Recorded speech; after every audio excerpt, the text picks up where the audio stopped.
Hello, everyone, and welcome to this, our third and final guest speaker session with Professor Irene Díaz. My name is Sean Lacey. I'm the Research Integrity and Compliance Officer for the university, and I'm delighted to have Professor Irene Díaz joining us from the University of Oviedo. Before I hand over to Professor Díaz, I'm just going to give a very brief introduction on Professor Díaz and then the title of her talk, and then we'll hand over. So Professor Díaz has been a full professor of artificial intelligence at the University of Oviedo since July 2019, head of the Department of Computer Science from October 2020 to November 23, and vice rector for research since November 2023. Professor Díaz's academic and research career has been focused on artificial intelligence since the beginning, with scientific contributions disseminated through publications and at conferences. Professor Díaz has also contributed to more than 20 book chapters. All these publications have been centered on two main areas: the development of theoretical models of methods for data fusion and their application in various fields such as biomedicine, agriculture, and image analysis. Professor Díaz has also worked on issues related to social impact of artificial intelligence. Some of these works have been recognized with awards at leading conferences in the field. And today, Professor Díaz is here to speak to us on ethics, gender bias, and artificial intelligence, challenges and opportunities. Over to you, Professor. Thank you.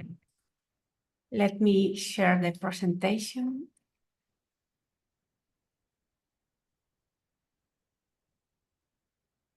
I don't know if you are. Yeah, you can see that perfect. Yeah. Okay, thank you.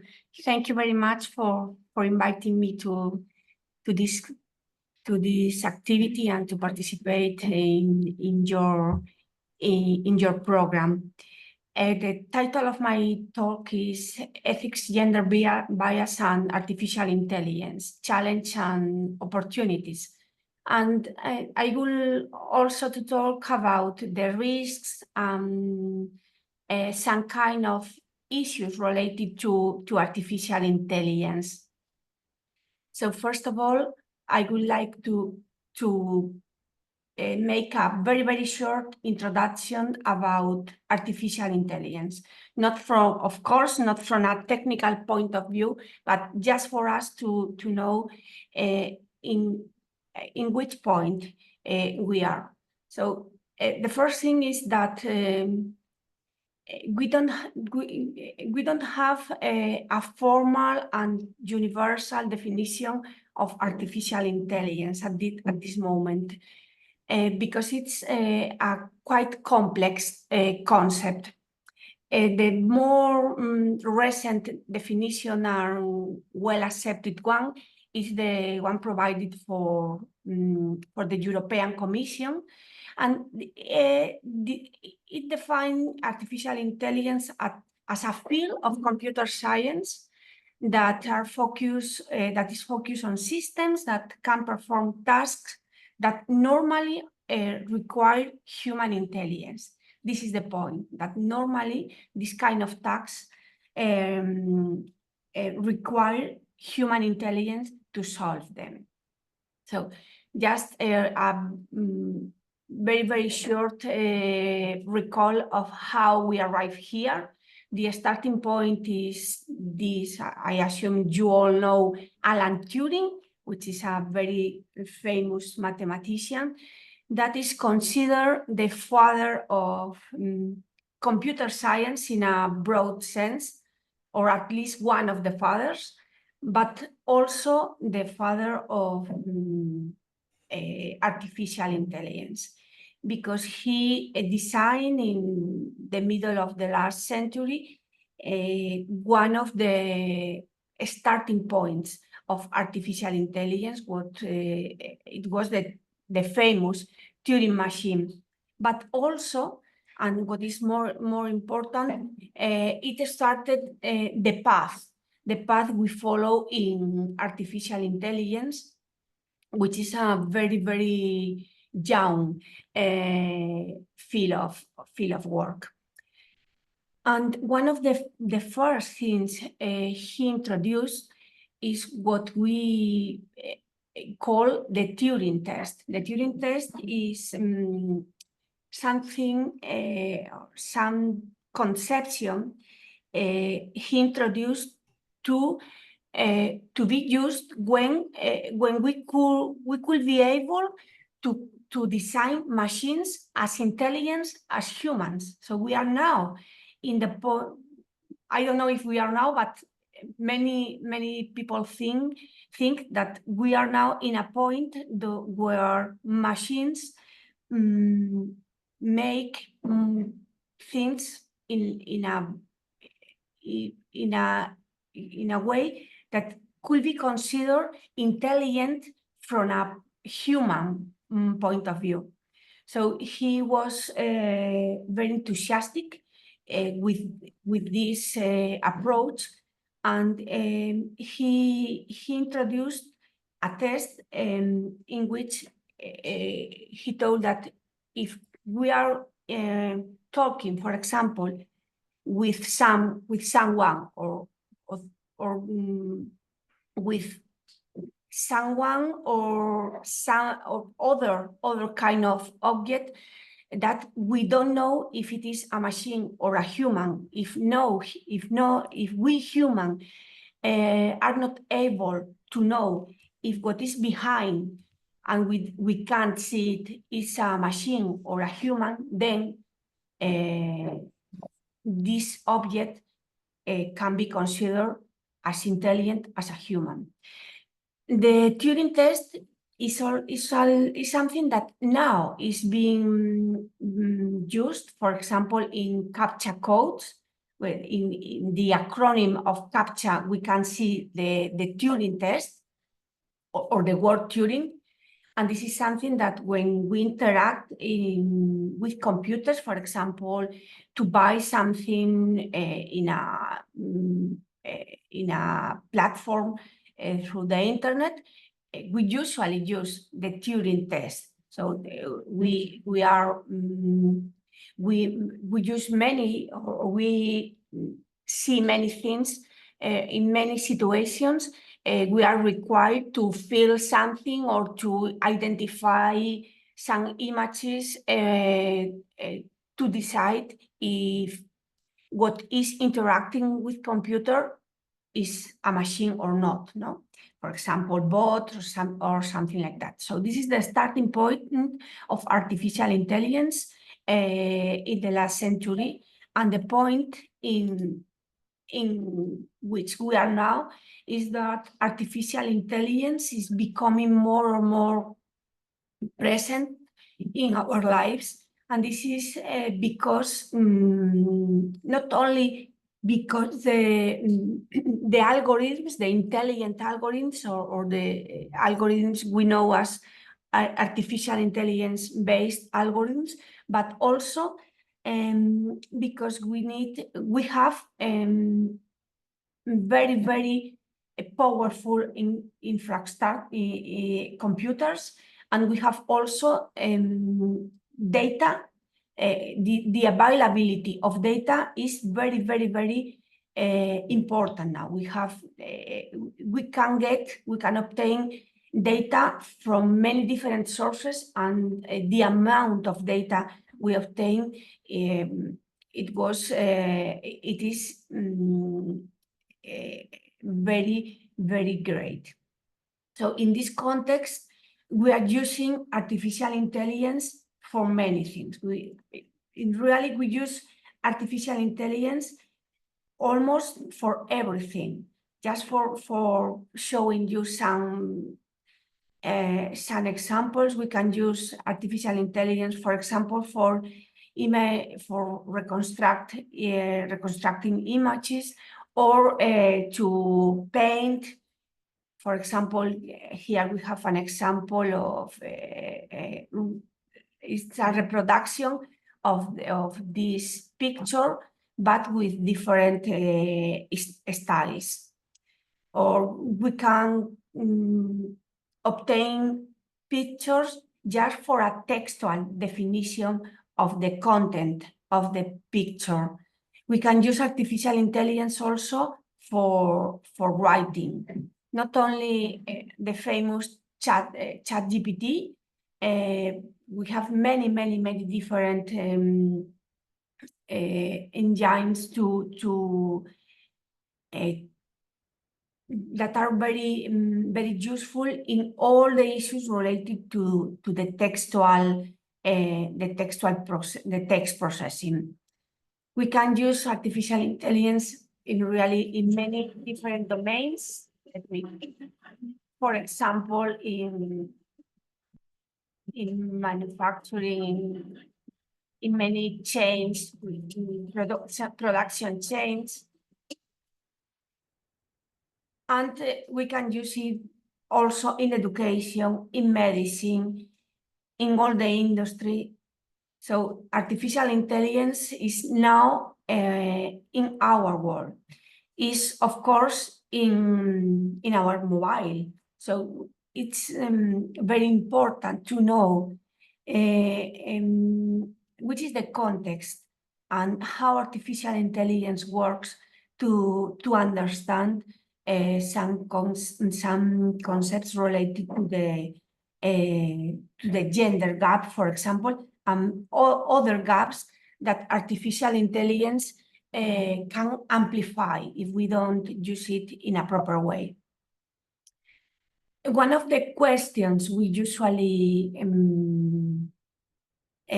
we usually see when we talk about artificial intelligence is see if some of us are in danger of extinction.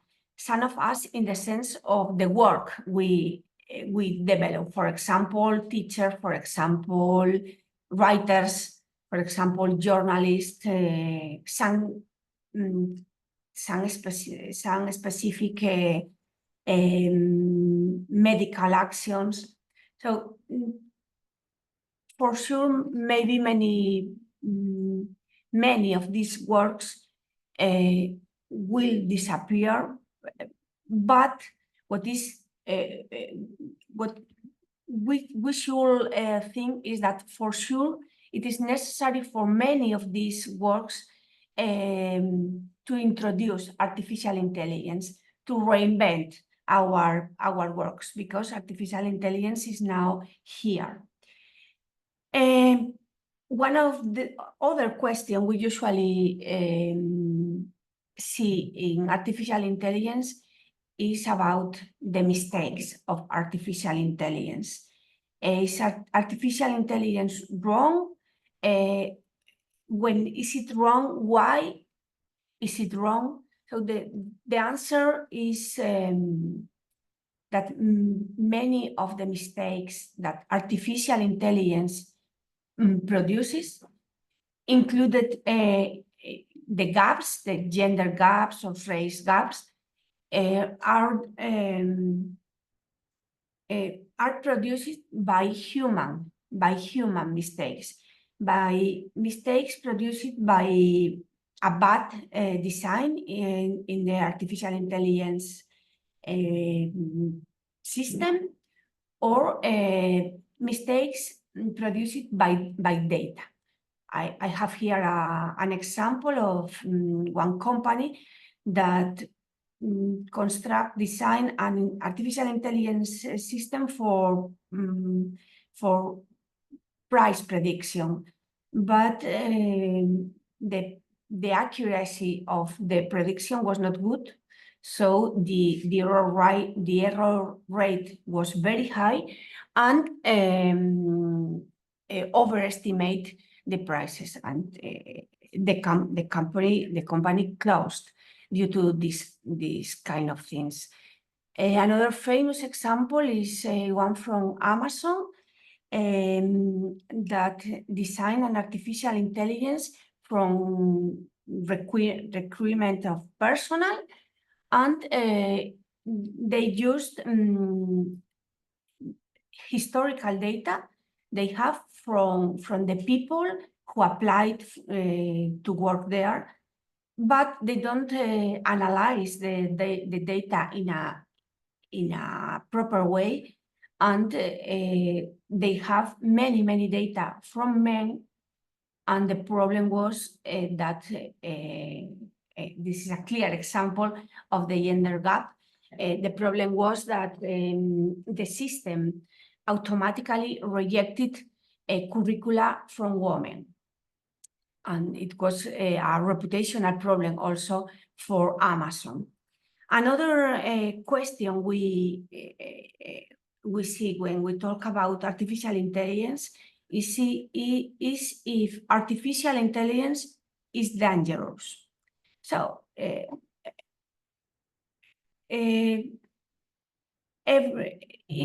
we have here in this slide 3 different tools, and of course, each tool can be dangerous or not, depending on the use we produce, or the use we do to these tools.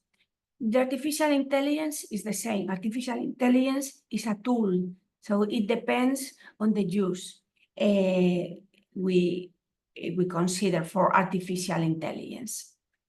But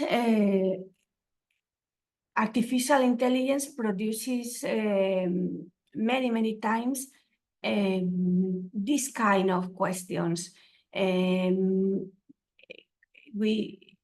Sometimes we are not very confident of the results of artificial intelligence, maybe because sometimes we highlight the bad applications of artificial intelligence. This is important, not also for artificial intelligence workers or artificial intelligence researchers to consider the ethical questions related to artificial intelligence, but also for all the community to consider these ethical questions, because artificial intelligence is now in our lives. So the first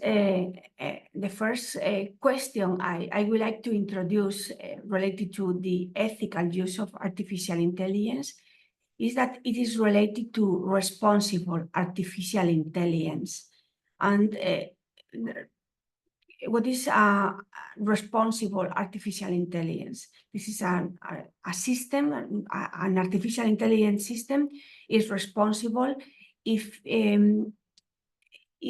we can identify in the system all the things I show in this slide. For example, it's important for a responsible use of artificial intelligence, the explainability. We can't use an artificial intelligence system that maybe produces a good accuracy in the results if we don't understand how the output is produced. This is very important when we apply artificial intelligence in a real context.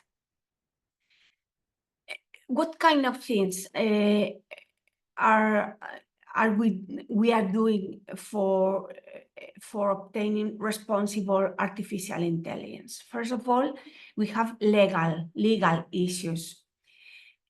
In the European Union, the first thing we have was the General Data Protection Regulation, that it produces a regulation of the use of data and the right of an explanation. It is really important, the right to an explanation in the case of automatic decisions, which are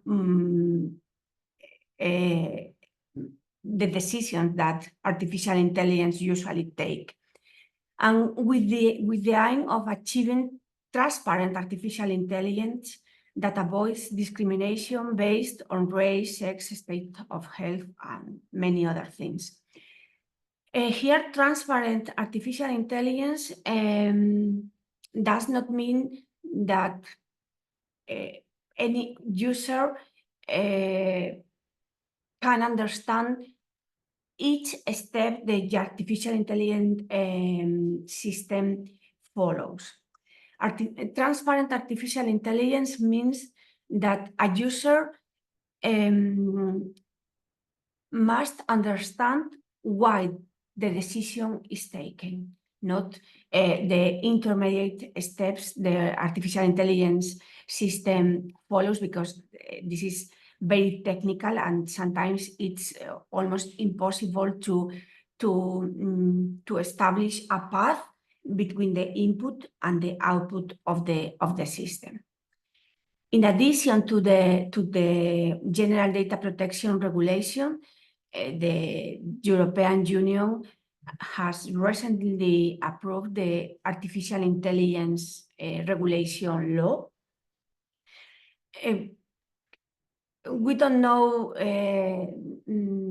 the path this artificial intelligence law will follow, because the speed of the developments of artificial intelligence is very, very high, and sometimes some questions related to this law maybe are far from the new developments of artificial intelligence. But in any case, what is important from this artificial intelligence law is that it is not focused on artificial intelligence techniques, but is focused on the domain where we use the artificial intelligence systems or the artificial intelligence techniques.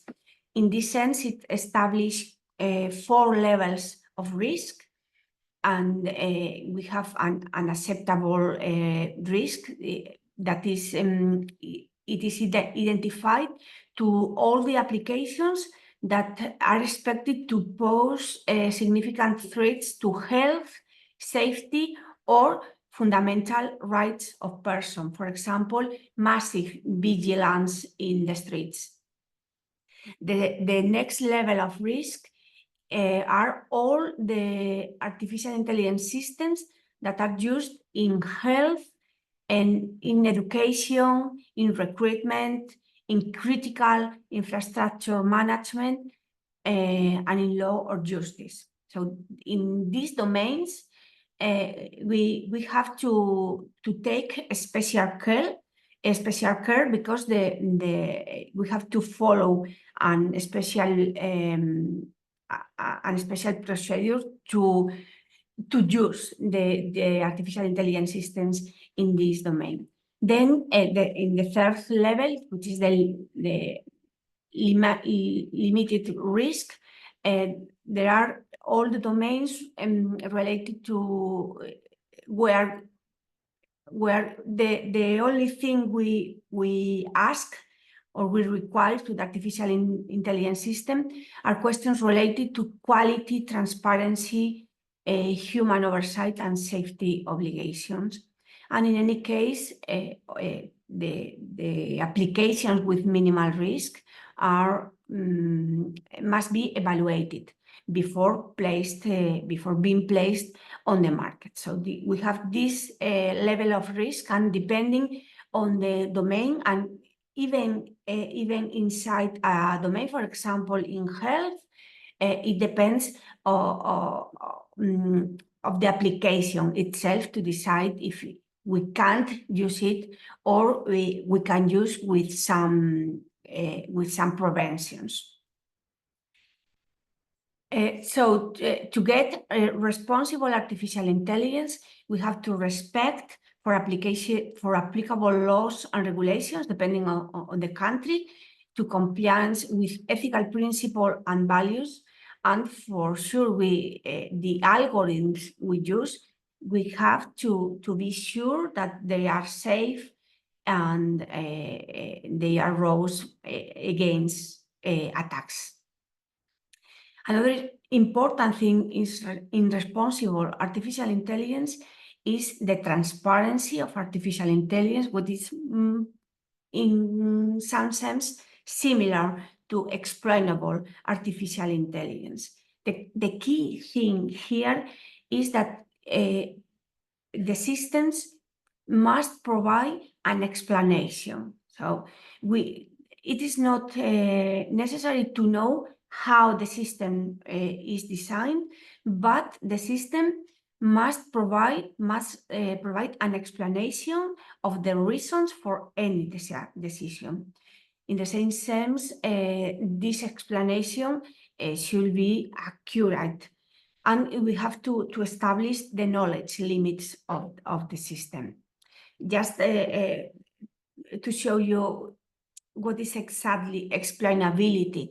In this slide, you have the example of two systems, two different systems. And in the first one, the output is, I introduce the picture that is here. This is a cat, and the output is, this is a cat. And the value of the probability of the metric we use to set the decision, to say this is a cat.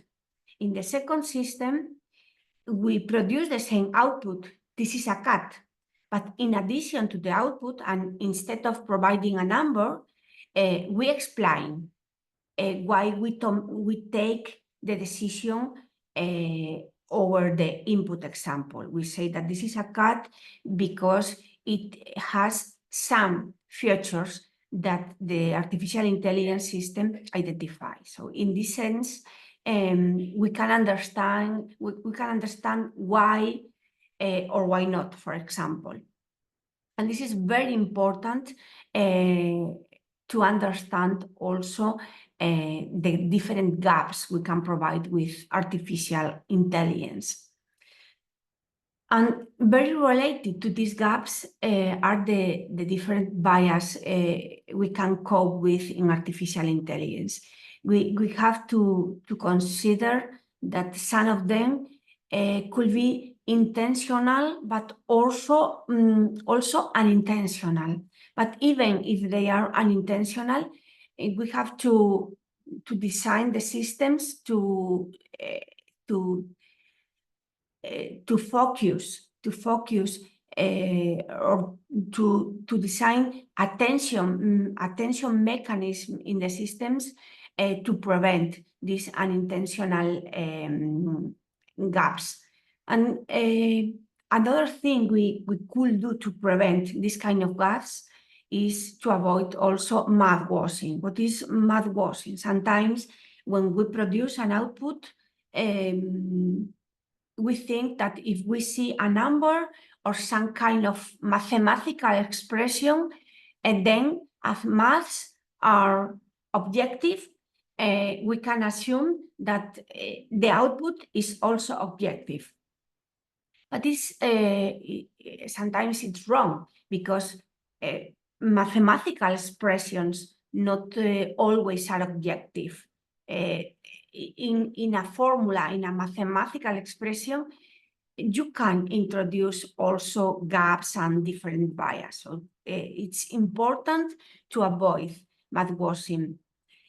And then we arrive to gender bias and to the gender gap in artificial intelligence. When we talk about this topic in artificial intelligence, we refer to unfair outcomes in these systems based on gender. But of course, this can be translated to many other different gaps, as for example, race gaps or health or gaps based on the health status.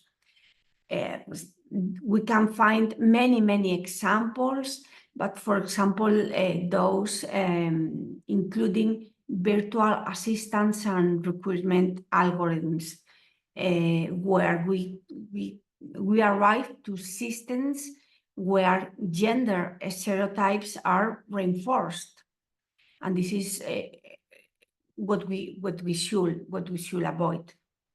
In this kind of things, many times we find unintentional gaps. In another conference last month about artificial intelligence and education, I was looking for the different chatbots we can find in the Spanish universities to help students. And what I found ghost, but the majority of these chatbots were represented by women. Was a picture of a woman with a name of a woman. So a very strong association between these assistants and the gender. This is, of course, unintentional. I think that not that the universities of Spain they don't decide altogether that the chatbot, the picture or the object that we show in our web pages is a figure of a woman, but the real thing was that is what we have. In many of the Spanish universities, this figure of assistance is represented by a woman.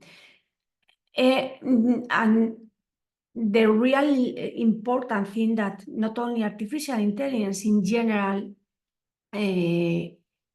all the computer science-based systems can amplify this kind of stereotypes.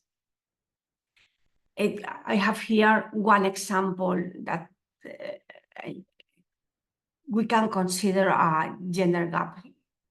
If we construct a system that to discriminate between jobs, and the system is based on, or the artificial intelligence system identify three important keys, three important variables.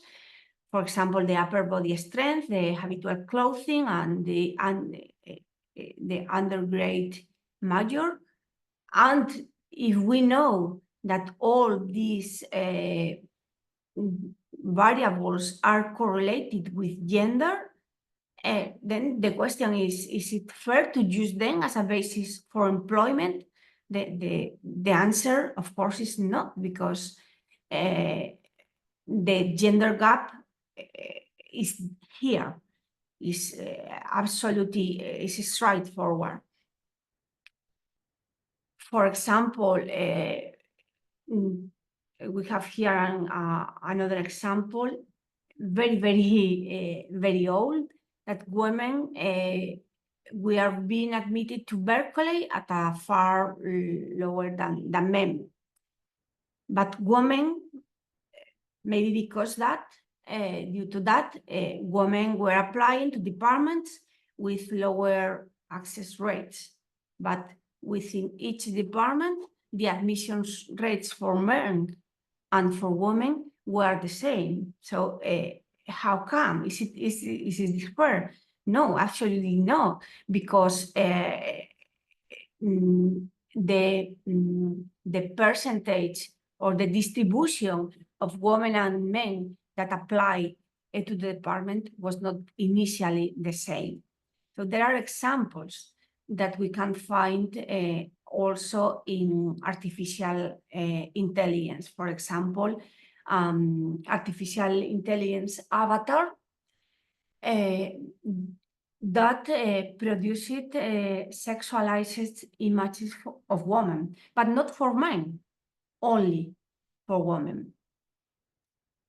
Which are the sources of, which are the characteristics that produces this kind of gaps? So first of all, the data, because maybe artificial intelligence is new, but data are not new. So to train, to feed this kind of systems, we usually use historical data that in many cases is related to societal biases, stereotypes, or systemic inequalities. and many times is because that are the data we have. We don't have a different data because the historical data are a photo of our history, and we can't invent another history. So if we work with this kind of historical data, information technology systems can be unintentionally encode this kind of historical data into artificial intelligence systems during the training phase. And if these kind of inequalities are included in the training phase, for sure, we will produce a system with many gaps. Sometimes we don't have this problem with data, but in the process of data selection, what occurs is certain groups or perspectives are underrepresented or overrepresented in the training data. And this, of course, produces an imbalanced distribution that, again, can be introduced in the artificial intelligence system during the training phase. And the other important question is the algorithm decisions. Sometimes when we think in a computer scientist, we think that all the design, all the definitions, all the codifications are absolutely objective as mathematics, no? But it's not true, because in the process of the algorithm design, we make many different decisions. For example, about the features we select, or how we design the model, or which parameters we select to tune. There are many important decisions we can take in the algorithm step, in the part of the algorithm design, and these kind of decisions should be controlled to avoid this kind of gaps. If we work in a proper way in artificial intelligence, we can't avoid the gaps, but we should control every step. The input step, that is the data we work with, and also let's say the programming step, and also the validation step, all the steps related to the system constructions. There are many examples in the context of healthcare. There are many sources of data that are very used, that contains underrepresented data of women or minority groups, producing some skewed predictive algorithms. Also, in generative artificial intelligence, I'm sure that many of you have used some generative artificial intelligence tool to generate some picture. This is an example of one of them, Midjourney, that when you ask to create some picture of people in specialized professions, we clearly see important gaps, and one of them is related to the discrimination between older people and young people, because older people were always men, and reinforcing in addition the gender gap. So in this context, what we have to take or to consider or to study is, first of all, identify of all these bias, and to take care in all the steps of the artificial intelligence procedure. For example, if we are developing an employment discrimination tool, we have to take special care in this kind of recruitment algorithms, because many of them are trained on historical hiring data, as the Amazon example I showed before. And in many of these systems, we can still now, in this moment, find gender gaps. There are many systems that favor male candidates over, for example, female candidates at the same qualification, or for example, non-binary candidates also.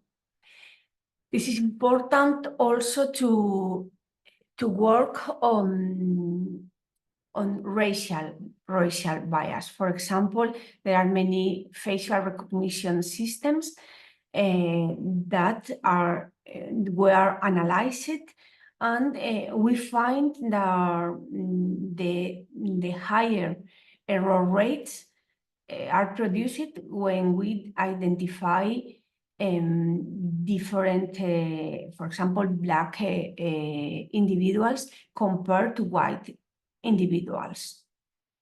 And of course, these kind of things could have important consequences on the rights, on the human rights of the people. In the field of financial services, in credit scoring, for example, one of the most important branches of artificial intelligence are those based on banking services. Artificially, one of the most important advances in artificial intelligence was was focused on a banking problem, on the identification of different signs, of different letters in banking documents. And artificial intelligence is very used in many banking systems, and in particular in credit scoring. Credit scoring can penalize individuals based on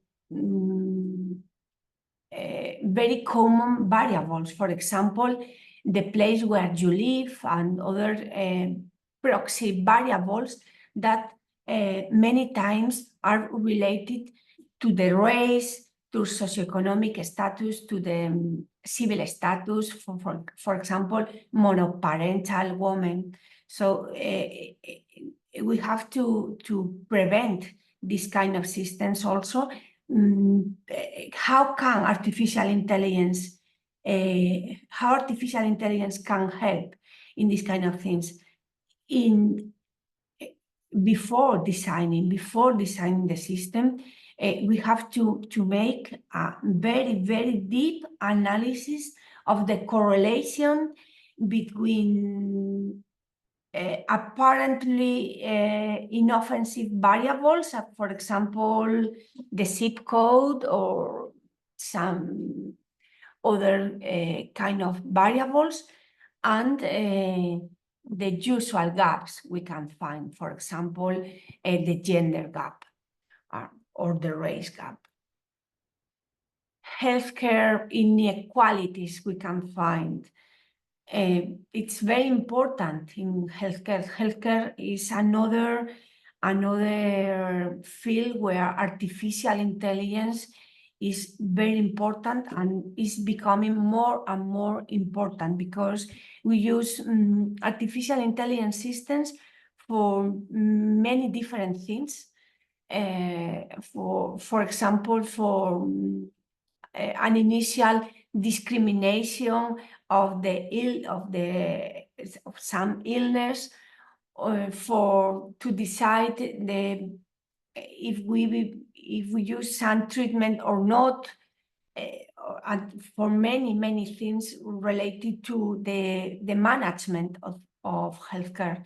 So in this context, it's extremely important that artificial intelligence tools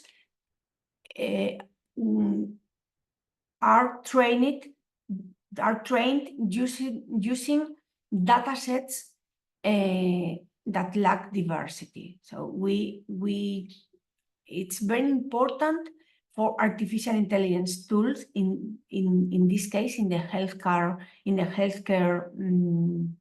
field, that the data sets we use, they should be as representative as possible. It's extremely important in all the fields, but in healthcare, sometimes we use this kind of artificial intelligence decision systems to help, not to take the decisions, but to help in extremely complex decisions. So it's important to design this system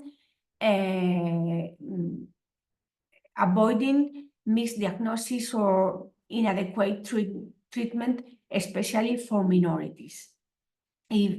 But artificial intelligence can help in this kind of things, because we can use artificial intelligence systems to identify if the data set is the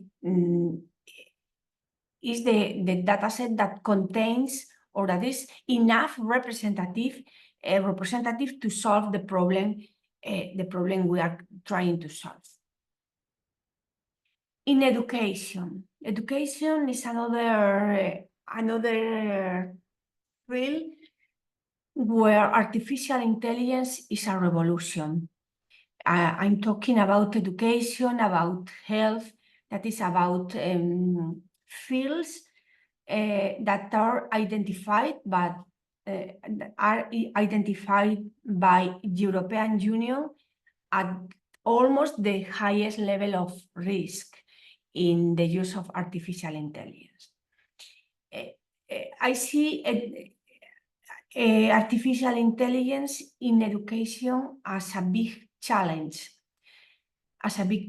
Because the introduction of artificial intelligence in education can help educators to reach an education, a precision in education, a personalized education.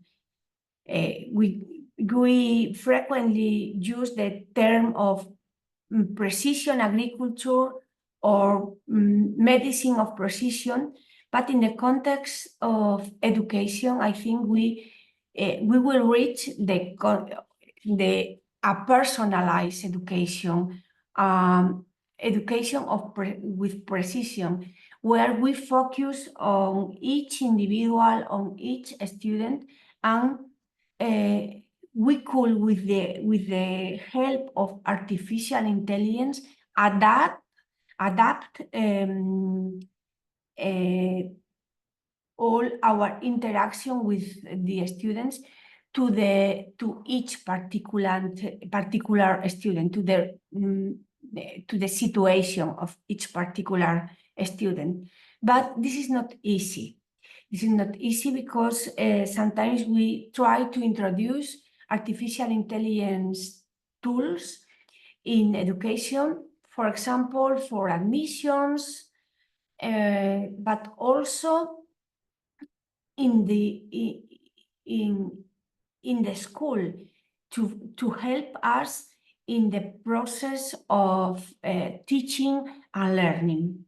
But we have to consider that not all the students have the same possibilities. And if we use in a massive way artificial intelligence systems at this moment, we can produce inequalities depending on the situation, for example, on the economic situation of this kind of families. So in this sense, artificial intelligence can help, but requires a strong analysis of the context to be applied.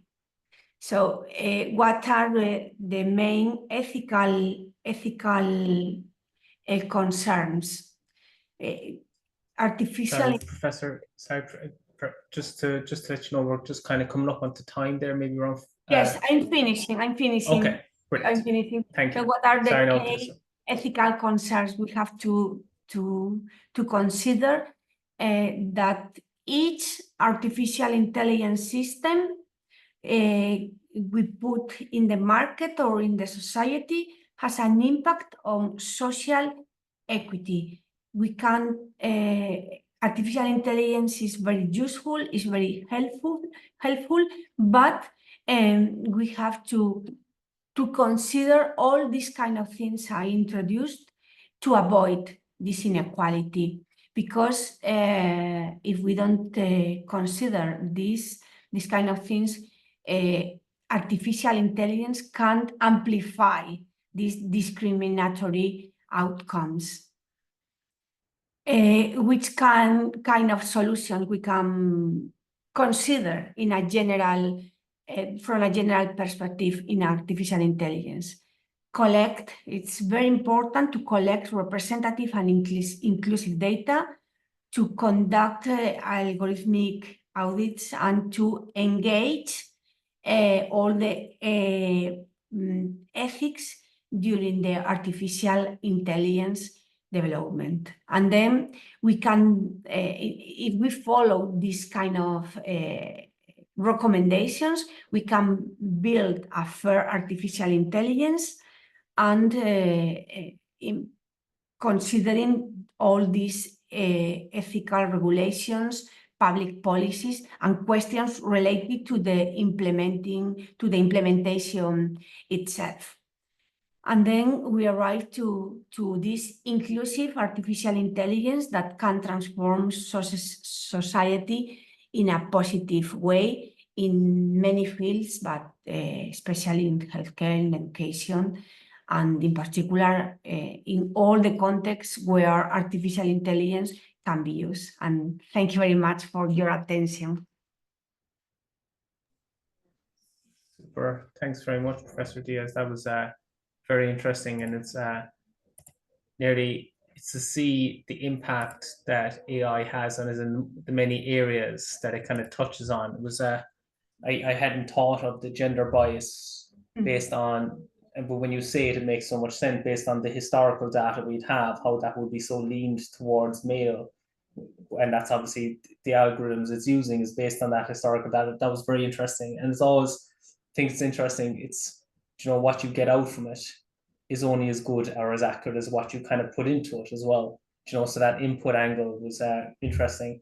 I do think that I liked the whole presentation was really very interesting, but just even your closing couple of slides about the actionable solutions, it's nice to see, I suppose, this is not pitched as all problems or anything, like there are actually solutions that are tangible, that are actually achievable to get as well, which is very good. There's just nice feedback there in the chat as well. So if anyone else in the room maybe has a question, welcome it. If you don't mind, maybe I just kickstart there. I thought it was interesting, the triangle that you had when it came to the risk. So you Yes. spoke about minimal risk, limited, high, and unacceptable. And I'd see that very much aligned with, research ethics application forms that we'd have in the university here. You ask the applicant, well, what type of risk is associated with your research? And I suppose sometimes what we'd find is the researcher isn't necessarily aware of the risk, that sometimes they could be conducting research that they would consider to be minimal risk, but actually it would be limited risk, or it could be high risk. And there's just a lack of awareness there to it. And I suppose my question really would be, like, is there any kind of maybe checklist or guidance out there to, if you're using AI in a certain area, it is minimal risk or it is limited risk? Is there any kind of guidance on that?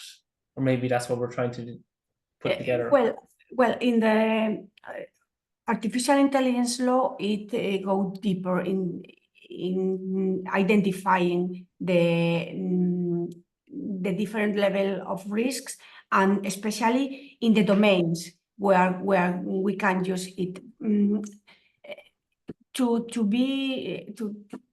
In an abstract way, I could see that if you are going to use artificial intelligence in a domain where human rights are involved, be extremely careful. Be extremely careful, because maybe you can't use it. For example, some kind of, for example, the vigilance in the streets. It's not allowed, except if the policy use it, for example. In the second level, we have all the critical services, education, health, these kind of things. And the other things, for example, recruitment is another, because it's another right, another human right. And except of them, we can use in almost every domain, but you have to check if you follow the recommendations, not the recommendations, the requirements they provide to you. This is the proposal. At this moment, in reality, we don't have the implementation. Here in Spain, we have an agency we call the Agency of Artificial Intelligence, that is supposed to make the specific regulations or the specific norms adapted to each level of risk. It's more or less how it runs. Thanks, thanks, Professor Díaz. And there's just another nice comment there in the chat. And then there's somebody's just put in a link there to kind of a nice book on, well, I suppose a great book on gender data bias. So that's very interesting. Thanks very much for sharing that. I know we're just gone over time there. So look, I think we can, if there's no questions there in the chat, I think we could maybe leave it there. And again, just thanks very much, Professor Díaz, for being here with us this morning. And I know it takes time to prepare for a presentation like this, and it's so informative. And Professor Díaz has agreed that she'd share her slides afterwards as well, so I popped that up onto the VLE and our institutional repository as well. So thanks very much. Now I send it to you. Thank you. Super. That's great. Look, thanks very much, Professor. Thank you very much for inviting me. Thank you very much. Thank you. Bye-bye. Bye-bye. Thank you.